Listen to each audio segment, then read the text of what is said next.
Hey guys, welcome to the video. Today I'm going to be doing something a little bit different and I'm going to be looking at the Yu-Gi-Oh! OCG Limited Pack Osiris Red or Slifer Red, whatever the name is. I'm going to talk about what we know from the set and what I would like to see from the set and what the kind of implications of this are for kind of my group of players, which, to be honest, we are very stoked about this set. We think this is very interesting and there's a lot of potential here, and I am really excited for it. So those who already follow the channel will know that I play quite a lot of character decks. It's basically, 75% of how I play the game nowadays, and I really enjoy doing it. And one thing that I worry about is one day running out of new stuff that we can do with it. Enter Osiris Red Pack to refresh the card pool. It is so exciting for something like that. I mean, it's always been cool to have like a nostalgia set every now and then, but since the first couple of Dragons of Legend sets, I don't think we've ever really had like a consistent release of anime stuff, unreleased anime stuff, and there is actually a lot of it out there. So first of all, I don't really need to be too worried about them running out of stuff that they can print. But second of all, it is really cool to see some of it printed. So let's take a look at some of the stuff we know we're getting from the pack. So first of all, I want to talk about the Alchemy Beasts. That's so cool. I mean, for years when I was a kid, I thought that they were really, really cool and I wanted to see them get printed.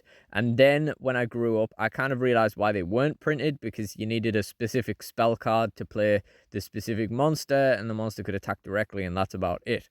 Obviously now everything gets like 3 extra effects as to what it did in the anime to make it, usable in the modern game. So obviously they've finally worked out a way that they're happy with. So I think a lot of stuff from the anime, because it was probably used in such a janky, confusing way in the anime, it's probably taken them a long time to work out how that would actually work in the game. Like, for example, I think that's what held Fossil Fusion back.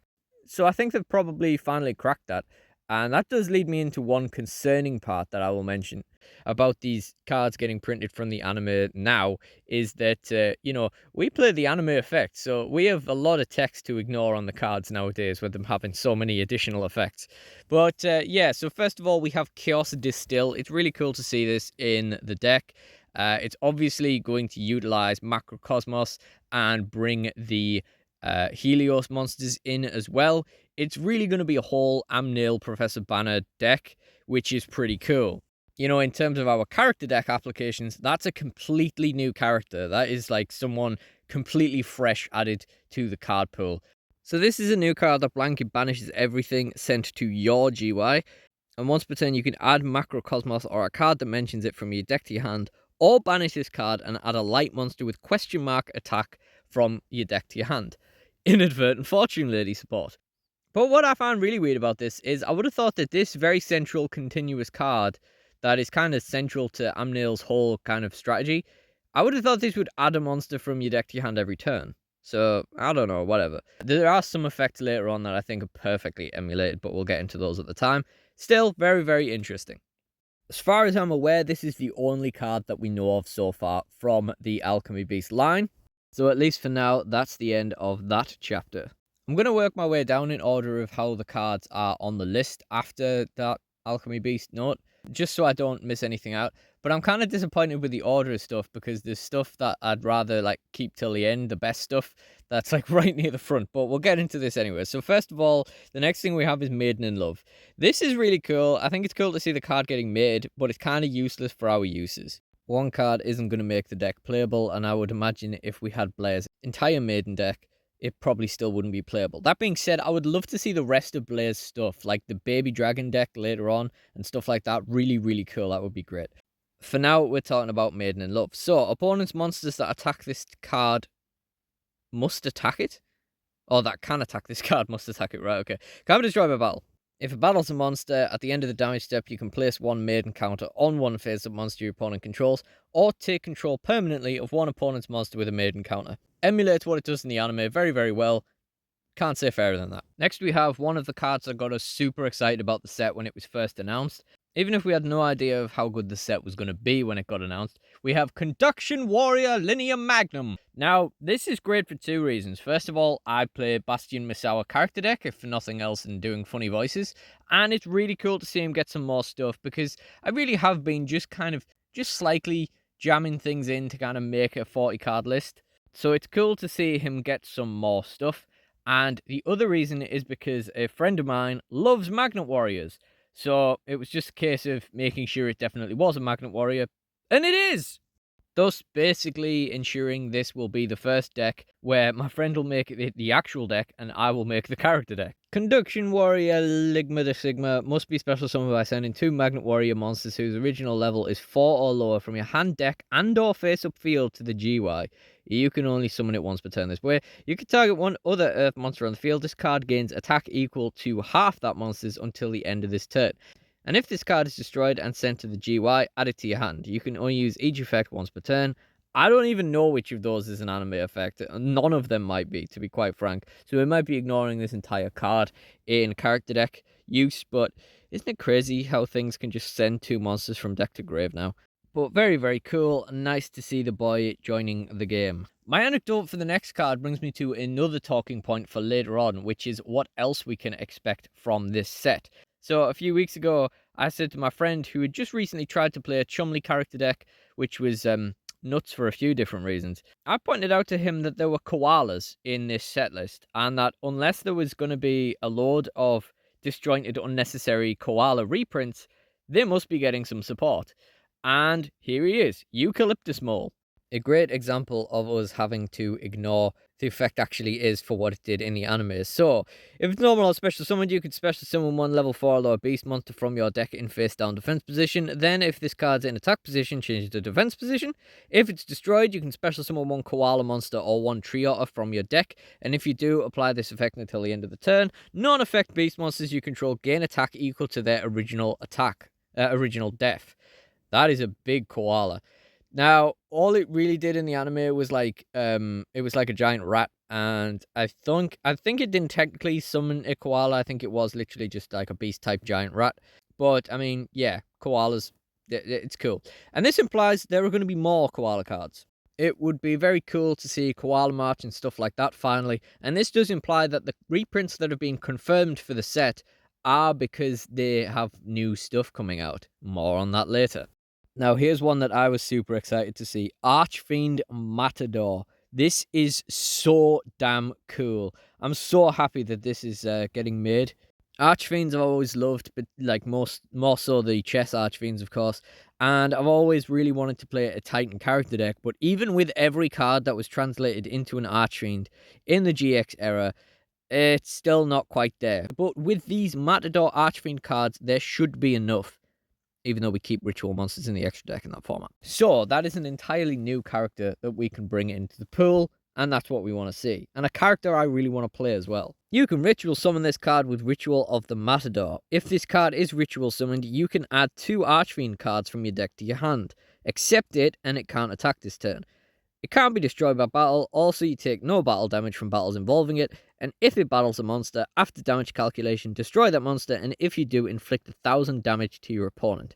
Now, another thing that's interesting about this is, I love Archfiends in general. I wish we've got some more Archfiend support. And every now and then I do try and come up with like a janky build to make it work. Like Berserk Archfiend is pretty good, and the Regenesis Archfiend is like inadvertent support. Aerially is pretty good for it as well. This is support for that as well. So this is a lesser note, but nonetheless relevant. And we're going to skip out a card and talk about Ritual of the Matador. Ritual summon 1 Archfiend Matador from your hand by tributing monsters from your hand and or field whose levels equal 6 or more.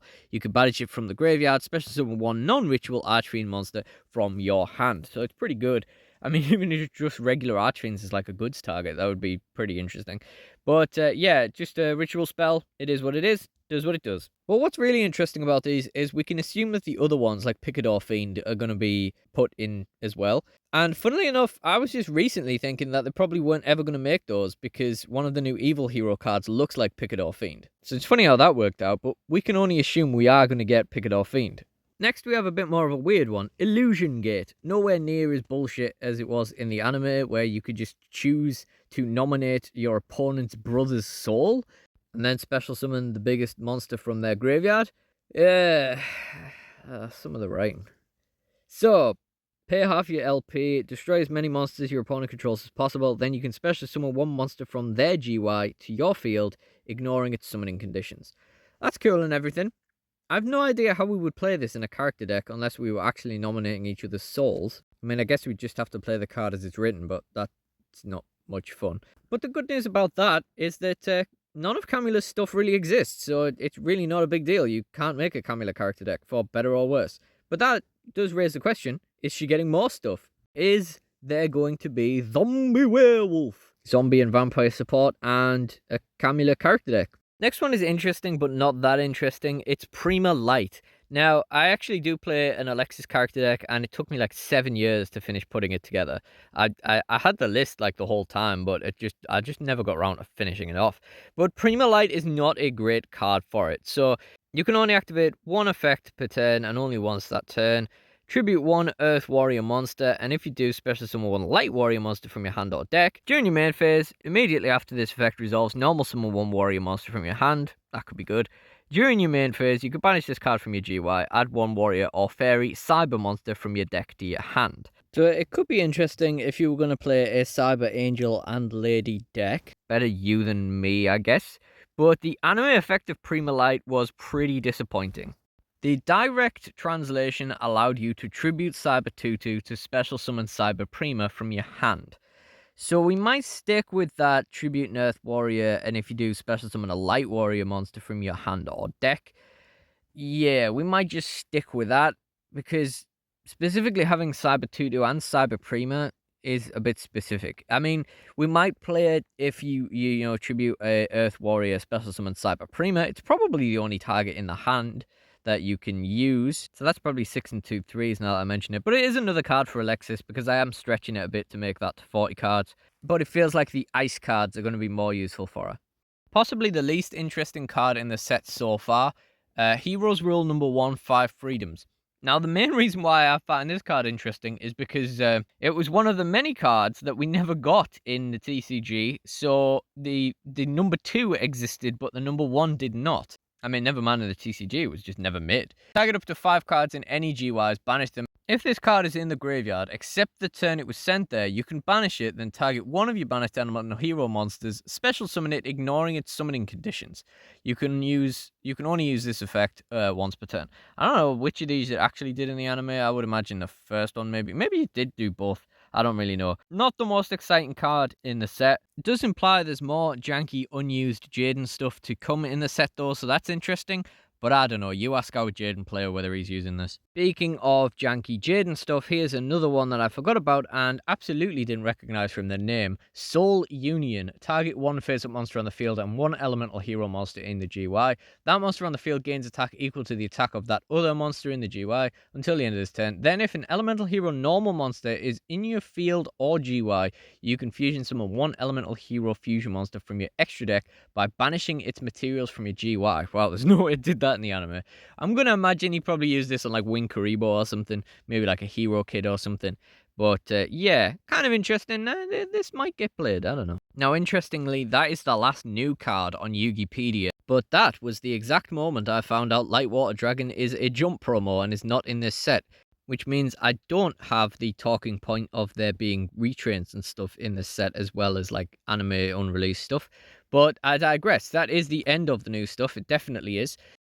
So we do have a new art of Uriah, Lord of Searing Flames, based on the GX anime artwork as well, which is really cool. Some people are wondering where the other Sacred Beasts are, but as much as I don't think it would be out of place for Konami to release one and not the others, I think there is a reason for this that I will get onto later. But first of all, I want to talk about the other stuff that's in the set. So first we have Winged Karibo and Elemental Hero reprints. Nothing untoward there. All in ultra rare though, so that's nice. Does this imply there might be some new Winged Karibo stuff as well? I don't know. I don't know if the rule applies there or if it's just a Jaden card. But if we scroll down, you'll see we have Ancient Gear Golem, which is nice ultra rare accessible reprint. It could do with that. I have one copy of the DR or 3. It's too expensive to buy a second one. That's cool. I don't know if there's any more Ancient Gear stuff that we are missing, to be honest with you, especially from GX. By the same token, I don't think there's any Armed Dragon stuff that we're missing. If you know, if there aren't retrains and new support cards in this set, if this is just anime exclusive stuff being printed, then there won't be any new armed dragons. However, there better be some new Ojama stuff. Come on now. I've never bothered with the Ojamas in my Chaz character deck. I've never been bothered about them, but I've only recently realised that the reason I've never been bothered about them is because it doesn't exist. For one thing, Ojaman Dala needs to be made. That is the only way Chaz did anything with the Ojamas in the anime. He played Ojaman Dala so much, and that needs to be made. The metal Ojamas, guess what? Need to be made. We need to get these missing Ojama cards in, and then maybe Chaz can have a hope of playing them in a character deck. But yeah, I mean, yeah. And we got Etoile Cyber, Blade Skater, Cyber Tutu, Cyber Prima. I don't think we're missing any of the Cyber Ladies, but it would be cool to get those in Ultra Rare. And this is where it gets interesting again. We got Steamroid and Drillroid. Are we getting some missing roids? Kite Roid, Binroid, Training Wheels, like, you know, I mean, if we could even get Shuttleroid in the TCG, that would be nice enough. It's been over 10 years. Cyber Dragon on the bottom. I'm not sure if we're missing any Cyber Dragon stuff from the anime. It might just be a bit of flavour for the set. And we're rounding things off here with the Koala cards that made me realise Eucalyptus Mole was going to be included in this set. And the Water Dragon cards, which made me think that Light Water Dragon was in the set. Because to be fair, I don't think they were missing anything either. I think that would need to be a retrain job. But Bastion did have a Fire Dragon in the anime opening screen, which he never used. We never saw that. So it'd be cool if they did something with that. But that being said, you know, I'm pretty sure at this point they are just important stuff from the anime. So again, I think this is just flavor, a bit of Hydrogeddon, Oxygeddon, Water Dragon action. Ultra rare bumps, though, I'm really not mad about. And then the rest of the set that we know so far is just more reprints of the stuff we've already touched on. So nothing more to talk about there. So what I would like to talk about now is other stuff that I would like to see in this set. Now, I'm pretty sure we can tell, if you didn't notice already, everything in this set is from Season 1. So what else would we like to see from Season 1? Well, we would like to see the Hot Sauce deck. That'd be pretty funny. I would like to see Drawler and all that weird, dumb stuff that was played there. For that matter, how's about we finally get a TCG import of Doron? That's just made me remember that the Draw Pan is also a Jump promo. Obviously, the really dumb Clayman cards like the little car and Clay Wrap and that. Other than that, nothing really springs to mind from Season 1. Although I'm sure there's some probably very important stuff that I've missed out that has not been touched on. But, I mean, I guess you'll see the pinned comment about that when I realise what it is. But that leads me on to my next talking point. Is this Season 1 because we're getting a Season 2 based yellow pack and a Season 3 based blue pack? That would be cool. I'm going to assume that it's highly likely that that is the case based on the fact of how this lines up. Although it wouldn't be the first time that Konami did, like, one and not the other two. I mean, going back to what I was just saying about Uriah, you know, they did Ra Yellow Mega Pack years ago. They didn't do any of the others. So, yeah, it would be very interesting to see if they do years 2 and 3, and especially in the OCG for particular, if they did a Season 4 set based on, like, I don't know, like just a Sacred Beast in general or something. I don't know, some kind of Series 4 set. We didn't get Series 4 in English, so yeah, I don't know what they'd really do with that, but that would be pretty cool as well. And yeah, all would be welcome to see. But yeah, I think that's basically, I can only assume that that's what the crack is. So we are operating under that assumption. I have just discovered after looking into it that Cyrus actually did really well out of Season 1, and all the cards I mentioned earlier were either Series 2 or manga, and he has very little unreleased Series 1 stuff. So until that Ra set comes out, our Cyrus guy is shit out of luck. A few more details about the set. It does include 46 ultra rare cards with the original card layout, and 56 cards with the current card layout. Why? That's not what we want. You know, we want the classic card layout, or you wouldn't be giving it to us. I mean, in the TCG, we probably won't get it that way anyway. I mean, I am operating under the assumption we're going to get all this stuff in the TCG. I can't see why we wouldn't. One secret rare card that cannot be used in a duel, I think that is the Uriah alt art, but I could be wrong. And the good news for Prismatic Secret Rare fanatics is that there are 12 Prismatic Secret Rares in the set, and 24 regular Secret Rares. I'd rather have 36 Secret Rares, personally. Of course, we are going to be waiting a little while to get this in the TCG, with pre-orders running from May the 1st to June the 2nd in Japan, with an expected release date of September. So, man, we will be waiting a while for this in the TCG. I mean, it could be next year, could be late this year. You know, we'll see what happens. I was a bit disappointed. I'm sure I saw Konami post earlier that said the set was coming out in May, and obviously it is May. But yeah, never mind, I guess. Some things are worth waiting for, and I am so excited about this set. This is going to be insane for the anime fanatic, for the nostalgia freak, for the geeks like us. It's going to be brilliant. And I mean, I'm happy with this set as it is now. I mean, obviously, once we've got those alchemy beasts and the magnet warriors and stuff like that revealed as well, that'll be brilliant. And it'd be a bit pointless if we were just getting chaos distill and just conduction warrior. But you know what I mean is, the stuff we've seen so far, I'm happy with. I'm overjoyed with as it is. I would be happy with this as we already know it, but the fact that there is more stuff to come is going to be brilliant, and I can't wait to see what else we get out of this set. But if you did enjoy this video, then please do like, comment, and subscribe. Check out the DSW Tabletop playlist in the end screen for more Yu-Gi-Oh videos, and I really do appreciate you guys joining me. So thank you all for watching, and goodbye.